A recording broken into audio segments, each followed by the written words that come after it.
একটা প্রশ্ন করি, আপনার কি কখনো এমন দিন গেছে সকালে উঠলেন, মোবাইল হাতে নিলেন, একটু রিল দেখলেন, তারপর হঠাৎ দেখলেন দুপুর, তারপর ভাবলেন আজ আর কিছু হবে না, কাল থেকে শুরু করব, আর রাতে ঘুমানোর আগে মনে হলো আবার একটা দিন চলে গেল। কিন্তু সবচেয়ে ভয়ঙ্কর ব্যাপার কি জানেন? একদিন না, এক সপ্তাহ না, এইভাবে কখনো কখনো পুরো একটা বছর চলে যায়। আর মানুষ ভাবে আমার লাইফে কিছু বদলায় না কেন, কিন্তু সত্যি হলো জীবন বদলাতে সব সময় নতুন কিছু শুরু করতে হয় না। অনেক সময় কিছু জিনিস বাদ দিলেই জীবন বদলানো শুরু হয়। আজ এমন 5টা জিনিস বলবো, যদি আগামী 30 দিন বাদ দেন, আপনি নিজেই নিজের পরিবর্তন দেখে অবাক হবেন। চলুন শুরু করি। প্রথম, সবসময় ব্যস্ত থাকার অভিনয় বাদ দিন। আমরা অনেকেই কাজ করি না, কিন্তু ব্যস্ত থাকার অনুভূতি তৈরি করি। নোটিফিকেশন দেখছি, ভিডিও দেখছি, টাস্ক লিস্ট বানাচ্ছি, কিন্তু আসল কাজ শূন্য। স্টুডেন্ট হলে হয়তো বলবেন আজকে 6 ঘন্টা পড়েছি, কিন্তু সত্যি করে হিসাব করলে হয়তো 2 ঘন্টা পড়া হয়েছে। বাকি সময় মোবাইল, চিন্তা, উঠে পানি খাওয়া, আবার বসা। ব্যস্ত থাকা আর এগিয়ে যাওয়া এক জিনিস না। আগামী 30 দিন একটা কাজ করুন, নিজেকে প্রশ্ন করুন, আজ আমি আসলে কি শেষ করেছি। ব্যস্ততা কমান, ফলাফলে ফোকাস করুন, কারণ ব্যস্ত মানুষ সবাই হয়, কিন্তু এগিয়ে যায় অল্প কিছু মানুষ।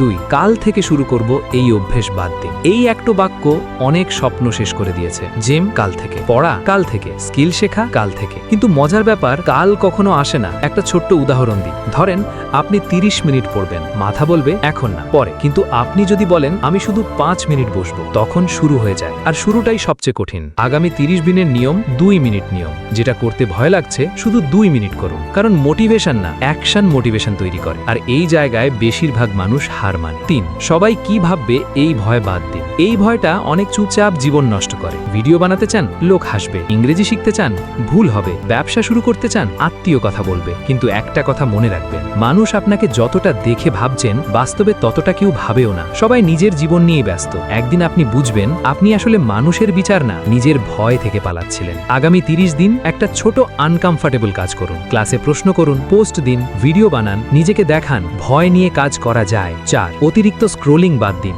এই অংশটা একটু কষ্ট দেবে, কারণ আমরা সবাই এটা করি। মোবাইল খুললাম 1 মিনিট, তারপর 45 মিনিট উধাও, আর শেষে মাথা ভারী, কাজের ইচ্ছা শেষ। তারপর নিজেকে দোষ। সমস্যা মোবাইল না, সমস্যা আপনার মন সবসময় নতুন উত্তেজনা চাইছে, আর বাস্তব জীবন এত দ্রুত রেওয়ার্ড দেয় না। তাই একটা চ্যালেঞ্জ, আগামী 30 দিন ঘুম থেকে উঠে প্রথম 30 মিনিট মোবাইল না, আর রাতে ঘুমানোর আগে শেষ 30 মিনিট স্ক্রিন না। প্রথম কয়েকদিন অদ্ভুত লাগবে, তারপর মাথা হালকা লাগবে, ফোকাস বাড়বে। 5, নিজের সাথে নেতিবাচক কথা বলা বাদ দিন। এইটা সবচেয়ে গুরুত্বপূর্ণ, কারণ আপনি যদি প্রতিদিন নিজেকে বলেন আমি পারি না, আমার দ্বারা হবে না, আমি লেট হয়ে গেছি, তাহলে আপনার মাথা সেটা বিশ্বাস করা শুরু করবে। ভাবেন আপনার বন্ধু যদি প্রতিদিন এসব বলতো, আপনি কি তাকে এগোতে দিতেন?